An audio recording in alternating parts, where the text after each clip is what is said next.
Well, Susan Rice is under fire once again.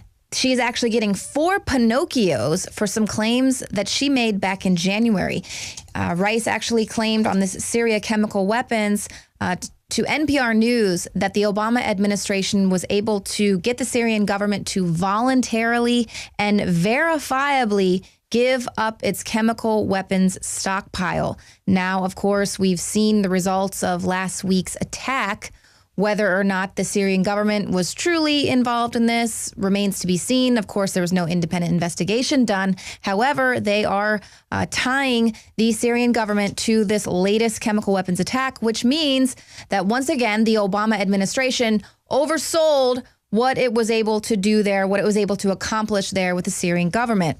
Now, when Susan Rice talks about the Obama administration's solution, was she alleging to the agreement that sources told InfoWars the Obama administration was able to reach with the Assad regime, that they would work out a way for him to voluntarily step down rather than face the U.S. military? And now people are saying that Assad has reneged on that deal, which is why we see President Trump getting in there with those airstrikes to just kind of remind him about that little deal that he made and letting him know that there's kind of a new sheriff in town who's not going to be drawing any red lines.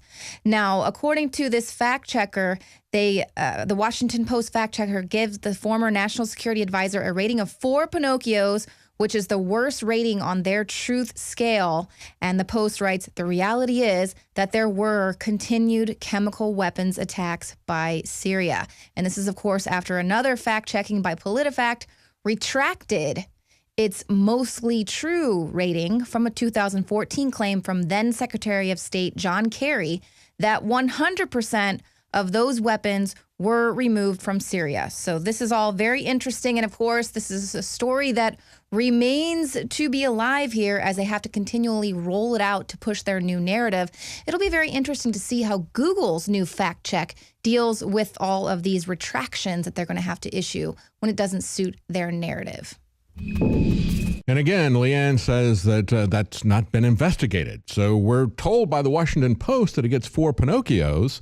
We're also having this push by Fox News and the Washington Post article. They look at James Clapper, a known liar. So who do we trust? Do we trust the Washington Post? Do we trust James Clapper, Fox News? Look at the data, not necessarily even the source, because here we don't really have any trustworthy sources.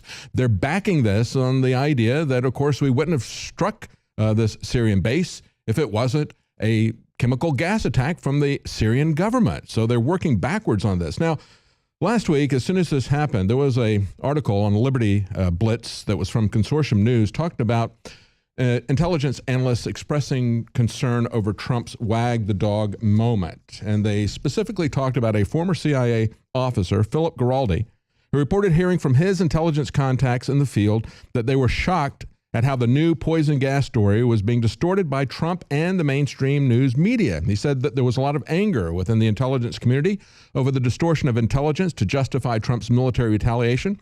It was so great that some covert officers were considering going public. He said they're astonished at how this is being played by the administration and the U.S. media. I'm going to read you an article that we have at Infowars.com today from perhaps somebody like that. But before I do, I want to point out one more thing when we look at trustworthy media sources.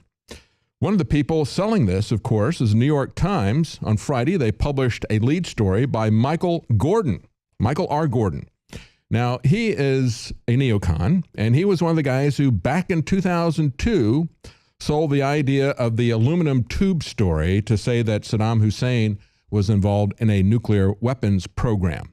That was obviously false, yet the guy's still working at the New York Times, and now he's pushing the next war, which, as many people have pointed out, looks exactly like this buildup to the Iraq War. Instead of talking about weapons of mass destruction, they've got a new term that they talk about just so you don't see too much of the similarity that's going there.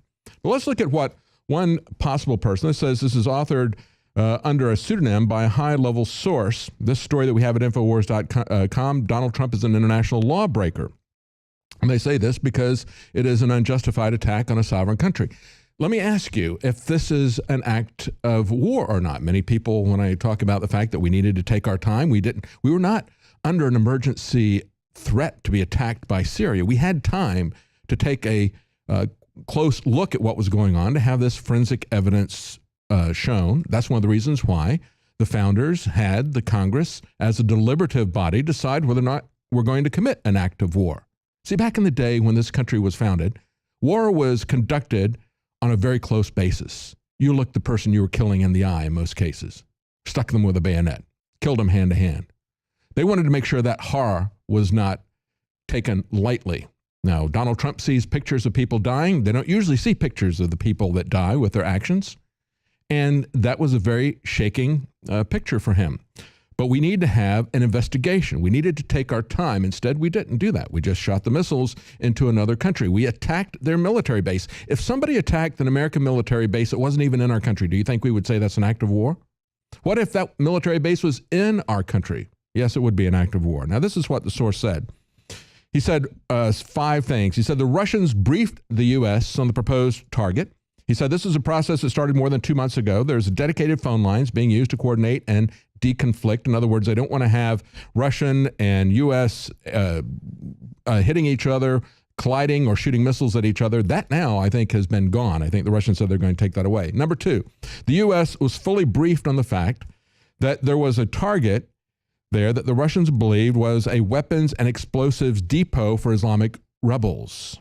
They went on to say the Syrian Air Force hit that target with conventional weapons. All involved expected to see a massive secondary explosion, but that didn't happen. Instead, chemical smoke, began billowing from the site. It turns out the Islamic rebels used that site to store chemicals, not sarin. The chemicals included organic phosphates, chlorine, that they followed the wind and they killed civilians. Number 4, there was a strong wind blowing that day. The cloud was driven to a nearby village and caused casualties. Number 5, how do we know that it was not sarin? Very simple. The so-called first responders handled the victims without gloves. If this had been sarin, they would have died. Sarin on the skin will kill you. Okay, that's the real issue. And so as he points out, is this the Gulf of Tonkin, part 2? You know, we had admissions that was a false flag. We know that was a false flag. In the fog of war, we had McNamara admit that he knew that it was false, but they went ahead and used that as a pretense for Vietnam.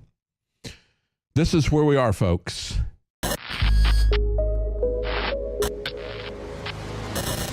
Alex Jones here with a very important news update to anybody out there that wants to be prepared.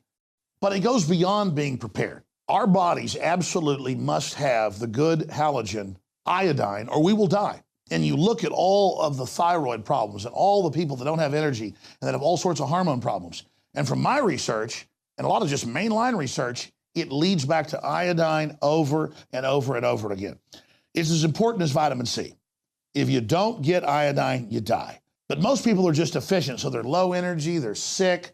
You got to have iodine in your body so that your body can produce the hormones you need. It is the base to so many things. And since I got into iodine 4 years ago, we've helped change the entire paradigm by developing and bringing to the public deep earth crystals from 7,000 to 12,000 feet of the purest iodine available. Other iodine comes from the ocean or from other byproducts of chemical facilities and is tainted. It's bound. It's not absorbable. I tried it.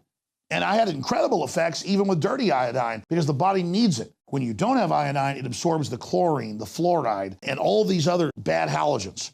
Do yourself and your family a favor and check out the importance of iodine for yourself. I think you're going to be blown away. And whatever you do, support the broadcast and get a bottle of Survival Shield Nascent Iodine X2. Also consult your physician because if you've been deficient in it or have other issues, it can have some dramatic effects. As for me and most folks I talk to, it's been a game changer in the positive column, but still consult your physician because iodine is no joke. It's a key building block of the body. And if you haven't had it for a long time and suddenly have it, some folks say they've experienced things like a detoxing effect and things like that. You've got to have vitamin C. You've got to have iodine to live. You got to have water to live. Iodine is key. You must have it, but consult your physician first before you get powerful Survival Shield Nascent Iodine X2 at InfoWarsLife.com or call toll free. We can answer your questions, 888-253-3139.